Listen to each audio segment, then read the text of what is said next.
Guys બધાને જય શ્રી કૃષ્ણ, જય માતાજી। આજના વ્લોગની શરૂઆત કરીએ છીએ આપણે સવારના 9:45 વાગ્યાથી। અને મીસુબેન ને એના મામા બે જમવા બેહી ગયા છે। મીસુ કેવી મજા આવે છે, તે ભાજી ખાધી હે? કોણ લઈ આવ્યું તું? દાદા લઈ આવ્યા હતા? વાહ। અને એના મામા જો કેરી ખાય છે। અને મીસુ હું રમતી હતી તું કાલ? હું રમતી હતી હે? લગન હતા કોના? તારા? વરાજો ક્યાંથી ગઈ તો? વહી ગયો? એટલે ઈ તો ઢીંગલા પોતિયામાં તેવું જ હોય, એ ઉભો ન રહે, વયો જાય। પછી હેમાં આવ્યો તો? ઈ ઘોડીમાં આવ્યો તો? અરે તાર મામા નતો આવ્યો અમને ઘોડીમાં લેવ? ગાડામાં આવ્યો તો? હાર્દિક ગાડામાં આવ્યો તો મારા ભાણીબેન નો ઘરવાળો। પછી લગ્ન કર્યા કે નહીં? હે ગોરદાદા હતા? હે જાન નો પીગી? જાન નહોતી એવી માંડવી? આવી હતી? જાને યાન જમાડ્યા હતા?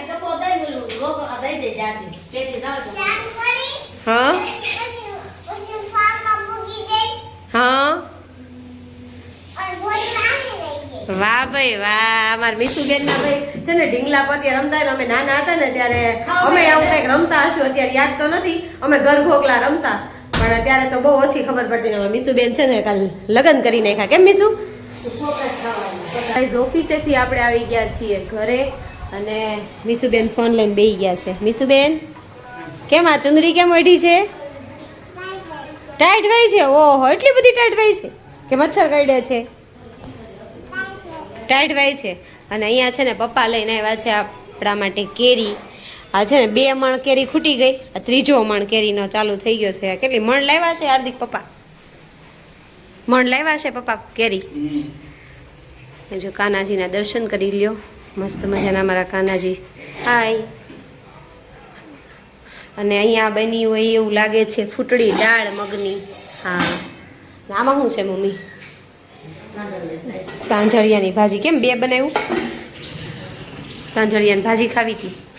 સરસ મજાની તાંજળિયાની ભાજી બની ગઈ છે। અને ચાલો હમણાં બાસણ ધોઈ નાખવી, ટિફિન બિફિન કચરું નાખવા જવું છે। હાલો કચરું અમારા ભાઈ કચરાવાળો નથી આવતો ને, તો કચરું બહાર બીજે નાખવા જવું પડે, એટલે નાખી આવી કચરું। ગાઈસ અમારી ઘરમાં છે ને આજે સિઝનનો પહેલો રસ નીકળ્યો છે। આમ જો તાહળી ભરી ભરીને અમારે રસ અમે ખાઈ, અને એની હારે મગની ફૂટડી દાળ હોય એટલે જામો પડી જાય।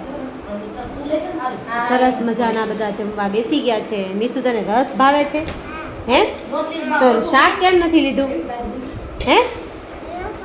નો ભાવે? હું કહેતી હતી બા શેનું શાક બનાવે? કોબીનું અમે જોયું જ નથી। હાલી તમે એ આવી ત્યાં ની કોબીનું શાક જોયું હતું?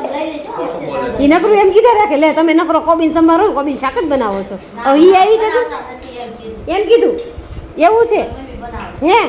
કોબીન શાક ખાવું છે હે?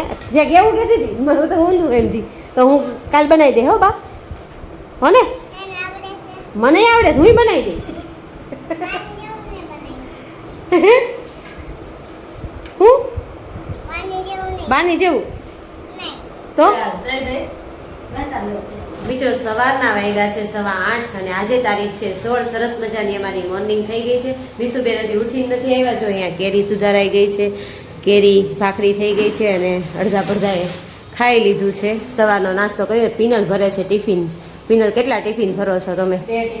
2 ટિફિન એના, 2 ટિફિન અમારા। બપોરે મમ્મી ને પપ્પા 2 જ હોય, જેવડો બેવડો ચકાચકી ભરીને તૈયાર કરે છે ને। આજે બપોરે અમારે શાક છે બટેટાનું, એટલે મજા જ આવવાની છે। અને ચાલો હવે ભાખરી ખાવાની અમારી દેરાણી જેઠાણીને બેને બાકી છે, અને એક મીસુ ખાહે, એના મામા હજી ઉઠી નથી આવ્યા, પણ એ કંઈ ભાખરી સવારમાં ખાતા નથી। એટલે આવું કંઈક અપડેટ છે। મળીએ પાછી નવી અપડેટ। ગાઈઝ અહીંયા દેરાણી ઓફિસે જવા માટે તૈયાર થઈ ગઈ છે। જો ચુંદરી બુંદરી બાંધી, અને મીસુબેન અમારે ઉઠી ગયા છે, ચા ભાખરી ખાય છે। મીસુ કેટલી ભાખરી ખાવાની કીધી પિનાલે તને? આખી? તું કે છો એટલે ખાહે ને? કેમ લાગે છે? કાઈ ખાવા નથી, ખોટી છે હે મીસુ? ખાઈ જાજે, આપણને કે હું આપણે ખાઈ જાવ, આખી ભાખરી ખાઈ જઈશ ને? હે ખાઈ જઈશ? ખાઈ જાહે, તને શું ખબર હોય? તું જાન તમ તાર કેમ? હા 2 જ બટકા વધશે અમારે। ના સરસ, ચાલો ખાવા માંડો। સવારના 10 વાગી ગયા છે, ને અમારે સામે છે ને ગેટને કલર કરવા આવ્યા છે। અમારા ગેટને હજી બાકી છે। અને મીસુબેન છે ને અહીંયા હાથે માથું વળે છે. કોઈ ન વળી દીધું તને આજ? હે બા વળ દે. બા તો વળી જ દે ને તને. તારે જ વયું જવું છે? હે કેમ કે રોકાવું નથી? મામા મહિનો પૂરો કરવાનો હોય તો હજી 4-5 દિવસથી આવી. કેટલા દિવસથી આવી યાદ છે? એટલા દિવસથી. અને એના મામા છે ને તૈયાર થઈને ઊભા છે. હવે આપણે જવાનું છે ઓફિસે. ઓફિસનો ટાઈમ થઈ ગયો છે. ચાલો બધા એટલે ઓફિસે જઈને મળીએ.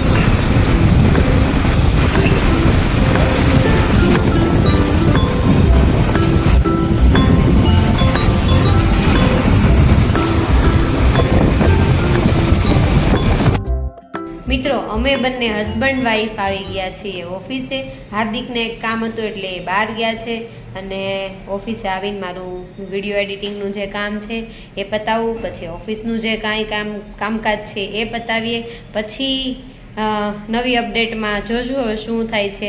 આજે હતી હરિઓમ ગઢવીની ઇવેન્ટ છે સાંજે, પણ એમાં એવું છે બહુ દૂર છે.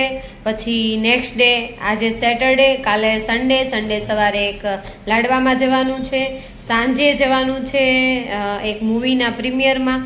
એટલે ડેઈલી બહાર જઈએ છે ને તો ઘરના કામ બધા પેન્ડિંગ રહી જાય છે. એટલે એવું નક્કી કર્યું છે કે હરિઓમ ગઢવીની જે ઇવેન્ટ છે એમાં અમે સાંજે આજે નહીં જઈએ. મિત્રો ઓફિસે આવીને છે ને હું ન્યૂઝપેપર રીડ કરતી હતી. મોદી સાહેબે આપણને થોડા સલાહ સૂચન આપ્યા છે. એ સલાહ સૂચન શું છે ને એ મારે તમારી સમક્ષ રજૂ કરવા છે. એક તો પહેલા લખ્યું છે પીએનજી પ્રાથમિક ઉર્જા સ્ત્રોત તરીકે અપનાવો. પીએનજી ને પ્રાથમિક ઉર્જા સ્ત્રોત અપનાવવાનું કીધું છે. અઠવાડિયામાં એક દિવસ ઈંધણ ખરીદવાનું ટાળો. એટલે આજે 500ની ટાંકી ફૂલ કરી હોય તો એ 4 દિવસ તો મારે જવાનું ચાલી જાય. એટલે અઠવાડિયામાં એક દિવસ નહીં, અમે તો ઘણા દિવસ સુધી ચલાવી લઈએ. Modiji electric mobility, electric bike કે ઇલેક્ટ્રિક કારનો યુઝ કરો. પર્યટકો સમુદ્ર કિનારા ઉપર તમે જાઓ તો સાયકલનો ઉપયોગ કરો. ખાદ્ય તેલનો ઉપયોગ ઘટાડો. હવે ખાદ્ય તેલમાં તમે કીધું ને, અમારે તો એવું છે ઓલરેડી મારા હસબન્ડ અમને છે ને સિંગ તેલ કે ગમે જે તેલ ખાતા હોય ખાવામાં તેલ ઓછું વાપરવાનું કહે છે. અમે ઓછું જ વાપરીએ છીએ. હવે તમે પછી સલાહ સૂચન આપ્યું છે તો ઘરેથી આવે, તમારા તરફથી આવે એટલે ડબલ સલાહ સૂચન આવે છે. તો શું કરવું હવે તમે જ કહો. બાકી માસિક ઈંધણનો વપરાશ ઘટાડવાનો કીધો છે. તો અઠવાડિયામાં તમે અઠવાડિયાનો વપરાશ ઘટાડશો તો ઓટોમેટિક માસિક તો ઘટવાનું જ છે. કાર પુલિંગનો ઉપયોગ કરવાનો કીધો છે. શક્ય હોય ત્યાં ઘરેથી કામ કરવાનું. હવે શક્ય હોય ત્યાં ઘરેથી કામ કરવાનું કીધું છે. હવે અમારું કામ છે એડવોકેટનું, ટેક્સેશનનું કામકાજ છે. જો અમે ઘરેથી કામ કરશું તો કોઈ ક્લાયન્ટ જ નહીં આવે ઘરે. આ બધું છે ને આઈટી વાળા માટે ચાલે. આઈટી વાળાને આ વસ્તુ કરાય. બાકી અમારે તો ઓફિસે આવવું પડે એવું મને લાગે છે, કારણ કે ઘરે કોણ ક્લાયન્ટ આવવાનું. પછી જાહેર પરિવહનનો ઉપયોગ મહત્તમ કરો. તો આટલી સલાહ સૂચન આપી છે. જેટલું બનશે એટલું અમારાથી ટ્રાય કરશું. જો કે મોદીજી જે કહે ને એ 100% સાચું જ હોય અને એનું કંઈક મોટું ઉદ્દેશ્ય હોય તો જ એને કીધું હોય. તો આવી કંઈક અપડેટ છે. મોદી કાકા અમે તમારું સાંભળશું ને જેટલો અમારાથી થાય ને એટલો અમે પ્રયાસ કરશું, જેથી કરીને અમારા વ્યુઅર્સ પણ અમને જોઈને એ બધું અનુસરણ કરે. બરાબર ને ગાઈસ? આપણે ઓફિસેથી આવી ગયા, મરચા ઉડ્યા છે. ઓફિસેથી આવી ગયા છીએ ઘરે ને અહીંયા છોકરાઓ છે ને અમારે સિલ્વર પ્લે બટન જોવા આવ્યા છે. સિલ્વર બટન જોવા આવ્યા છો ને? ક્યાં છે? કેવું ગમ્યું તમને? હે ગમ્યું? મીસુ તું જોશો ને દરરોજ? હે અમારે તારે દરરોજ જોવે છે. ક્યાં ગઈ ઓલી ફ્રેન્ડ તારી? શરમાય છે? ક્યાં ગઈ? ક્યાંથી ક્યાં રહી છે એ? ક્યાં? હે પેલી શેરીમાં? તમે ત્યાં ફ્રેન્ડ બનાવી આવ્યા છો? અહીંયા નથી ને આપણી શેરીમાં, એટલે લેવા જવી પડે ને. કેમ ત્યાંથી? સરસ, ચાલો જોઈ ગયું ને? રમો હવે. મિત્રો આજના વ્લોગનો એન્ડ આપણે અહીંયા જ કરીએ છીએ. બધાને ફરીથી મળશું નવી સવાર સાથે, નવી ઉર્જા સાથે. ત્યાં સુધી બધાને ગુડ બાય.